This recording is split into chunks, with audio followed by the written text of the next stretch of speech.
Debat kedua Pilgub Jakarta 2024 akan digelar pada Minggu 27 November 2024. Maksud kami 27 Oktober 2024 mendatang. Masing-masing paslon pun telah bersiap untuk menghadapi debat.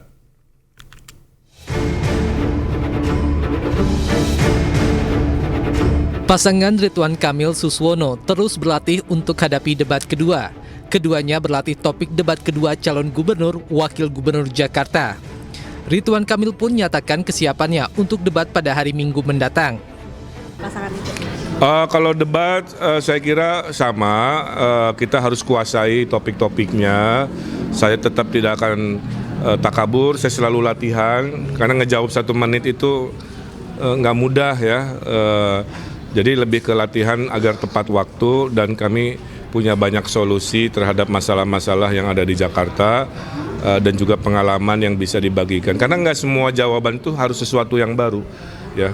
Kebanyakan adalah sebagian sudah kami lakukan, jadi insya Allah siap 27 Oktober untuk debat kedua. Sementara calon gubernur DKI Jakarta nomor urut 3 Pramono Anung mengaku tidak ada latihan khusus menjelang debat terbuka kedua.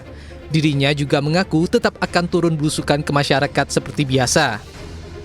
Secara khusus nggak ada untuk melatih itu, karena memang persoalan yang akan menjadi materi debat relatif sudah saya sampaikan secara terbuka. Itu contohnya Trans Jabodetabek, Jakarta Funding, kemudian juga housing.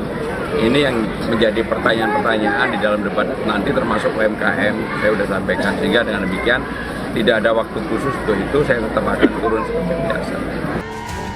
Hal yang sama juga dikatakan pasangan nomor urut 2 Dharma Pongrekun dan Kun Wardana yang menyebut tidak ada persiapan khusus jelang debat kedua.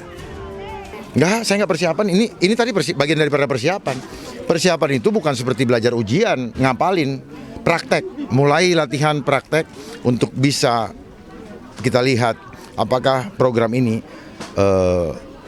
bisa diimplementasikan atau hanya sekedar konsep di atas kepala, di atas kertas, tapi menjadi pepesan kosong ketika itu. Debat kedua Pilkada Jakarta akan digelar Minggu 27 Oktober 2024. Tema yang akan diangkat adalah ekonomi dan kesejahteraan sosial. Dari Jakarta, tim liputan iNews melaporkan.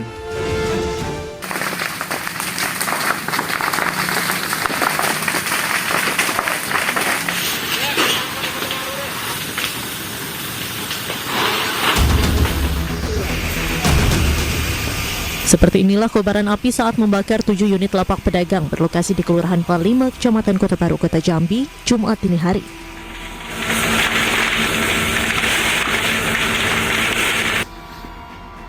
Banyaknya material bangunan lapak yang mudah terbakar membuat api dengan cepat membesar dan membakar seluruh bangunan lapak para pedagang.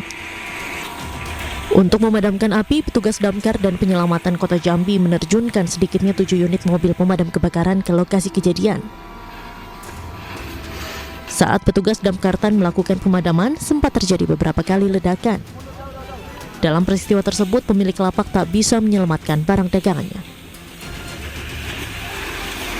Kabid Pemadam dan Penyelamatan Damkartan Kota Jambi, Budi Siswanto menyebut, berdasarkan dugaan sementara, kebakaran diduga akibat pembakaran sampah yang merembet ke bangunan kios pedagang.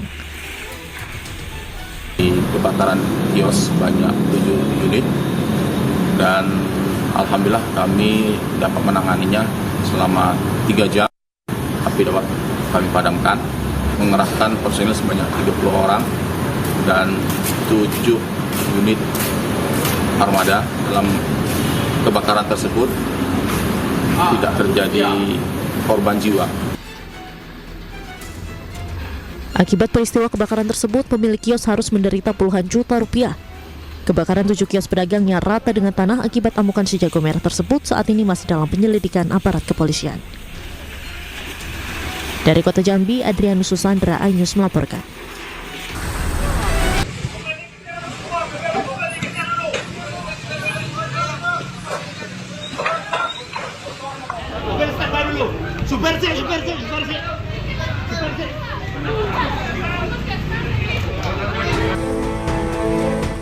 Toko grosir di Desa Manukaya Let, Kecamatan Tampak Siring, Kabupaten Gianyar, Bali, ludes terbakar. api dengan cepat membakar toko yang dipenuhi barang-barang grosir, seperti kebutuhan pokok hingga jajanan ini. 7 orang karyawan toko harus dilarikan ke puskesmas dan 1 orang dirujuk ke rumah sakit akibat lemas setelah menghirup asap kebakaran yang tebal.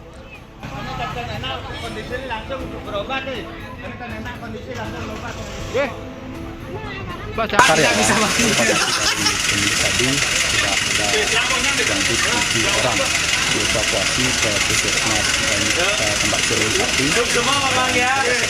Orang dirujuk ke rumah sakit mendapat penanganan. 3 unit mobil pemadam kebakaran Kabupaten Gianyar dikerahkan ke lokasi untuk segera memadamkan api. Selama hampir 2 jam, api akhirnya bisa dipadamkan petugas. Dari Gianyar, Bali, Ketut Catur Kusumaningrat, iNews melaporkan. Sementara itu, calon Gubernur Jakarta Pramono Anung berkunjung menemui warga di Cengkareng, Jakarta Barat. Dalam kunjungannya, Pramono mendengarkan sejumlah persoalan warga selama tinggal di Jakarta. Selamat datang Mas Pramono Anung di Kelurahan Cengkareng Timur. Calon Gubernur Jakarta nomor urut 3 Pramono Anung melakukan agenda kampanye menemui warga di Kelurahan Kapuk, Kecamatan Cengkareng, Jakarta Barat. Dalam lanjutan kegiatan sapa warga dan belanja masalah, Pramono Anung bersosialisasi dan menerima aspirasi keluhan warga soal permasalahan harga beras, pendidikan, khususnya juga persoalan bagi kaum difabel. Pramono datang dan menyaksikan Cengkareng yang ternyata merupakan salah satu kecamatan padat di Jakarta. Saya ke Cengkareng, Kecamatan Cengkareng adalah salah satu kecamatan paling padat di Jakarta. Ini mungkin kecamatan nomor 2 terpadat setelah Cakung. Kalau tadi lihat apa yang disampaikan, persoalannya masih sama di semua daerah, yaitu Kartu Jakarta Sehat, Kartu Jakarta Pintar, lansia, difabel, dasawisma dan sebagainya. Tetapi di sini juga ada persoalan yang tadi disampaikan berkaitan dengan sembako dan sekolah. Paslon Pramono Rano juga akan mengkaji ulang aturan PPDB dan sistem zonasi serta syarat umur masuk sekolah yang diduga dapat menjadi hambatan siswa untuk tumbuh belajar. Dari Jakarta, tim liputan iNews melaporkan. Calon Gubernur dan Wakil Gubernur Jawa Barat gencar belusukan bertemu sejumlah kelompok masyarakat. Hasil survei keempat pasangan Cagup-Cawagup Jawa Barat masih terus mengalami perubahan. Data menunjukkan pasangan nomor urut 4 Deddy Mulyadi dan Erwan Setiawan unggul dengan elektabilitas 61,8%.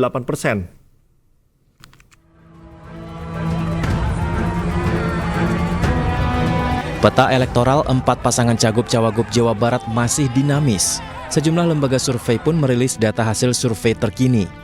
Salah satunya, Voxpol Center Research and Consulting merilis survei elektabilitas Pilkada Jawa Barat.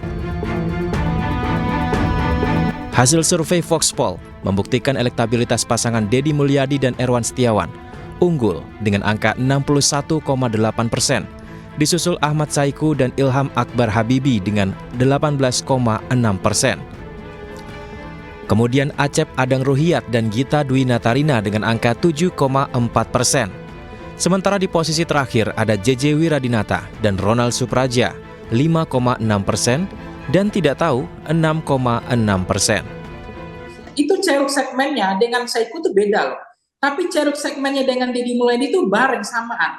Nah itu juga akan merubah peta juga ke depan. Saya nggak mengatakan kalah menang ya, tapi akan ada tren. Karena ketika itu naik, maka ceruk yang dihajar itu, yang disikat itu adalah ceruknya Deddy Mulyadi. Karena ceruk segmennya Saiku itu sudah ada kolomnya tersendiri. Makanya Deddy Mulyadi nggak mau masuk ke pesantren, kan ngurus pesantren. Nah, Ahmad Heriawan juga sekarang udah sangat fokus di pesantrennya. Kemudian tokoh-tokoh ulama berpengaruh.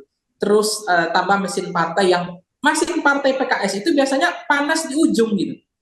Panas di ujung itu kejutannya itu nggak main-main, itu nggak kaleng-kaleng. Dan survei dilakukan 10 hingga 20 Oktober 2024. Menurut CEO Voxpol Pangi Syarwi Caniago, tren elektabilitas para calon ini bisa saja berubah karena beberapa faktor diantaranya adalah isu terkini hingga peran tokoh berpengaruh dalam kampanye.